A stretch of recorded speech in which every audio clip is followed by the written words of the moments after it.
Hey there, everybody. It's Money Monday.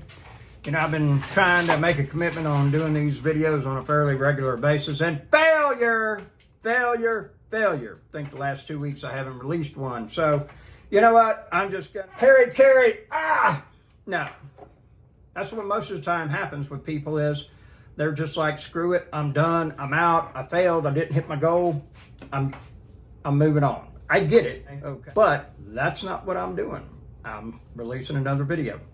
We're gonna get on that bicycle and move again, okay? So we got this one that's getting lined up for Money Monday and some cool things that are happening this week. I am going to closing on Tuesday, found a 3-bedroom, 2-bath to buy. It's gonna be $125,000. What I am doing on it is private money lender. They're gonna pay $115,000. I'm gonna pay the rest of it. I'm gonna acquire the property. Need to do a little bit of paint work on it, freshen it up. Then I'm going to turn around and get what they call a DSCR loan. If you know about those or want to know about them, leave me a message in the comments. I'll get in touch with you. You also can see my email address. If you'd like any of my time, send me an email with a phone number and I'll give you a call. Now, here's the thing. DSCR stands for Debt Service Coverage Ratio.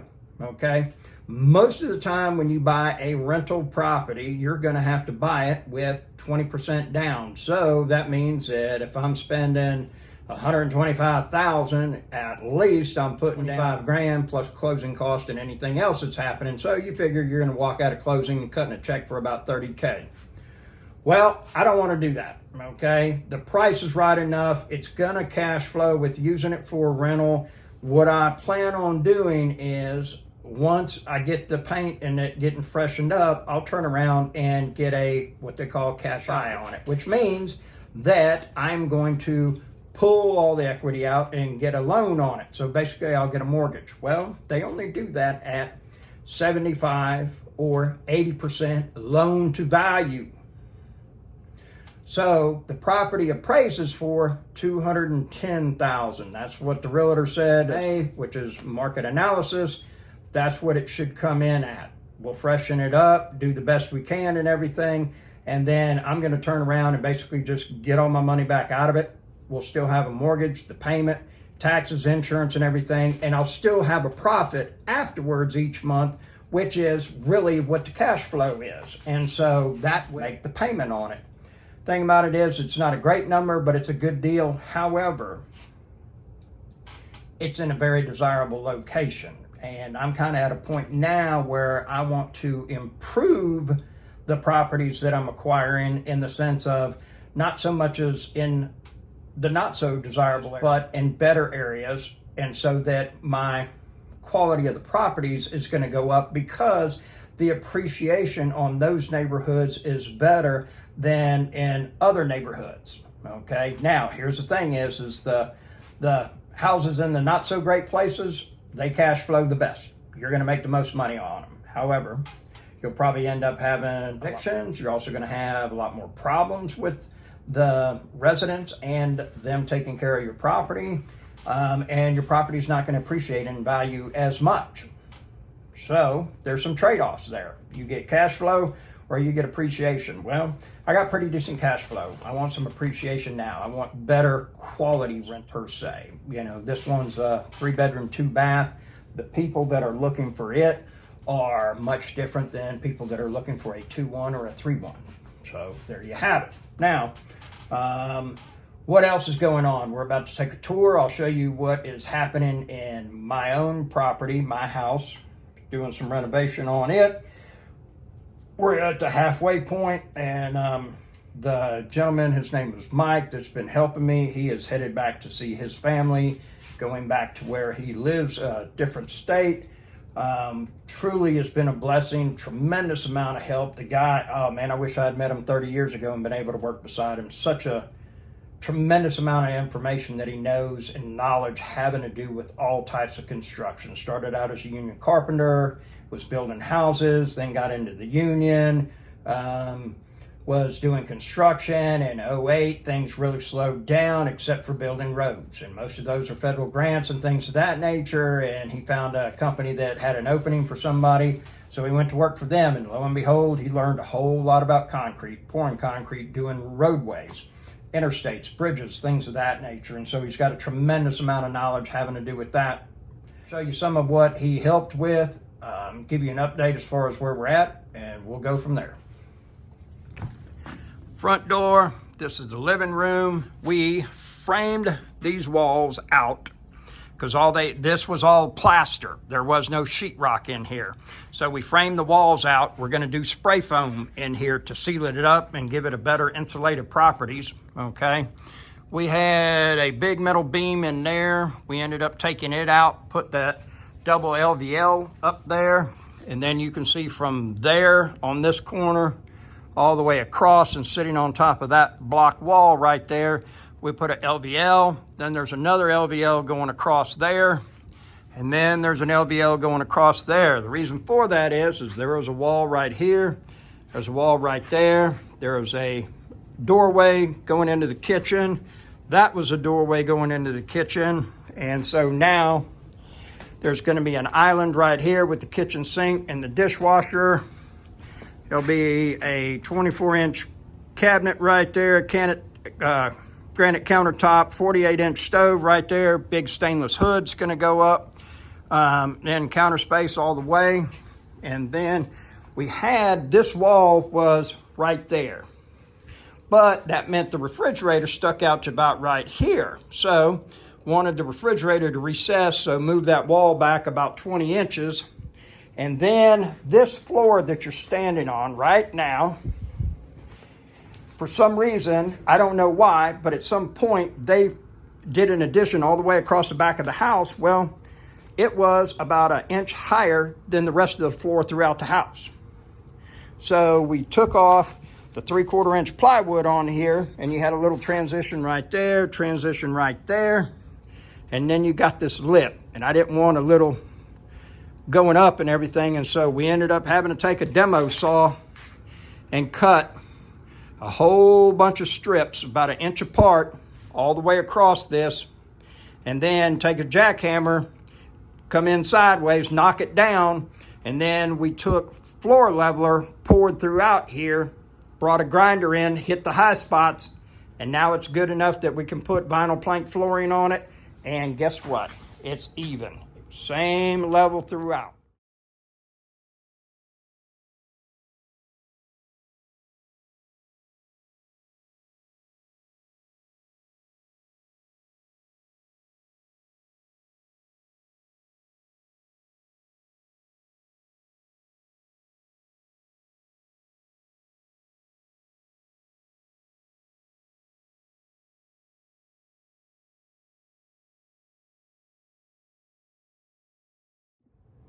So, and folks, I really, really want to harp and pound into you about how important it is to think about your retirement, okay?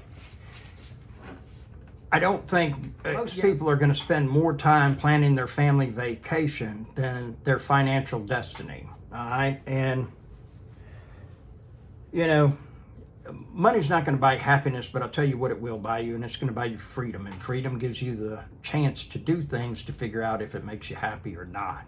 Okay, so there's a direct correlation between your happiness and how much money you have. The thing about it is that you have to really ask yourself, you know, when I plan on retiring, and if for the rest of your life, and you are okay with having to work for the rest of your life, get it, okay? Good choice. If you don't want to have to work, or you want work to be a choice, okay, then what I would like for you to do is to figure out what is it that I'm going to have at what age, and what age do I want to retire? And what I mean by that is that if you want to stop at 45, then figure out how much money do I need to make at 45 years of age, and we need to start making it, getting you to the point of where you can do that. If you want to quit work at 62 and you're 40, and we'll just say you need to have 6,000 a month coming in, 7,000, 4,000, whatever that number is, okay, we need to start getting you towards that. You let me know how I can help, okay? Thing about it is that so many people, for lack of better words, just, they go through life and they're like, you know, la da da da da da da, oh yeah, hey, oh shit, you know, now, hey, I'm having to quit. What am I going to do? Well, how much does this cost? What's my next move? And they're asking all of these questions. And the thing is that if you're not prepared for it, you know, this is not the time to do it in your 60s, because you basically are at the end of your lifespan in the sense of being able to earn money. Now, I'm not saying quit. You know, Colonel Sanders started Kentucky Fried Chicken in his 60s, okay? So anything is possible. I don't want you to have to do that and work that hard to create something like that. You know, if you're in your early 20s, late teens right now, you can start putting a couple $100 a month away into an index fund and, you know, more than likely retire with a really good chunk and not have any worries, okay? Who knows what it's going to look like when, you know, if you're in your 20s and, you know, you want to retire at 60, what the earth and what this country's going to look like in 40 years, okay? Thing about it is that I've asked God knows how many people that are all in a position that I want to trade places with. Don't ever take financial advice from broke, okay? Please don't. Please, please. I know it's hard to resist, and so many people want to listen to somebody that is broke, all right? But a couple things that I've never heard anybody say to me is, you know, Robert, I wish I'd worked longer. I really do. I think I quit too soon. And I've never heard anybody say, you know what, I invested too much. I just haven't ever heard those things. You know, I've heard a lot of people say, I didn't realize how expensive retirement was going to be, because, you know, there's a lot to be said if you're 40 hours a week at the job and you're not spending money. Well, guess what? In retirement, you're no longer there. So basically anything you want to do, you're going to have to spend money to do it. You want to start greenhouse, pot plants, well, you got to spend money on a greenhouse. You got to go get gloves. You got to get the little shovel. You got to get potting soil. You got to get pots. You got to buy plants. Well, you know, so now we're a couple $100 into that. You want to start golfing? Well, you know, most tee times are, you know, or tee offs or green fees. That's what they are. Green fees. You can tell how much I golf. And green are, you know, generally speaking, at the lower grade courses about $50, and, you know, all the way up to 5,000. You know, if you go to some of the expensive in Palm Beach, Florida, you know. So, I mean, anywhere in between is what your green fees could do. Well, you know, you choose to do that 3-4 times a week, you might be blowing through $5,000 to $1,000. Well, guess what? You know, that's $4,000 to $5,000 a month. You know, that's $60K a year just in fees, okay? Well, let's really look at that. That's $60K post-tax, which means pre-tax, that's closer to $80,000. So if you're wanting to spend $60 a year, you better have a source of income that pays you about $80,000 to $85,000, and that's not including the money that you're going to have to live on, transportation, food, clothing, you know, food. That doesn't include all of that, you know. So I just want you to look at and ask yourself, you know, what's the number that I think that I'm going to need, and then go 20% higher than that, because something's going to happen. Or, you know, if you hit another double-digit inflation year by the time that you retire, then you're going to be glad that you went 20 to 25% higher on that number, you know. Some really great people out there on YouTube that you can follow as far as, you know, retiring early. One of the things that gets talked about is I'm just going to work one more year. You know, I got this project and everything. And the simple fact is, folks, the day you leave, they're going to have somebody replacing you. That's all there is to it. I'm sorry, but you're just not that good. You, me, everybody except Christ is replaceable. Simple fact, okay? I would love to tell you that my ego's so big that, you know, there's an employer that still calls me. It doesn't happen. Last job I had, they did call me a year after I left, seeing if I'd come back and work part-time, okay? But they needed me part-time. They didn't want me to be full-time. Guess what? Somebody got my position. Somebody else is making money and somebody else, and they haven't called in the last 8 years. All right, so they will replace you. Okay? Your ability to go and enjoy your time and your money is limited. You are guaranteed to die. We just don't know when. Now, let me ask you this. If you were told, hey, in exactly 2 years on this day, you're going to be dead, what would you start doing differently? That's what you need to start doing today. Hope you have a wonderful day. If you need me, send me an email with your phone number. I'll give you a call. Bye.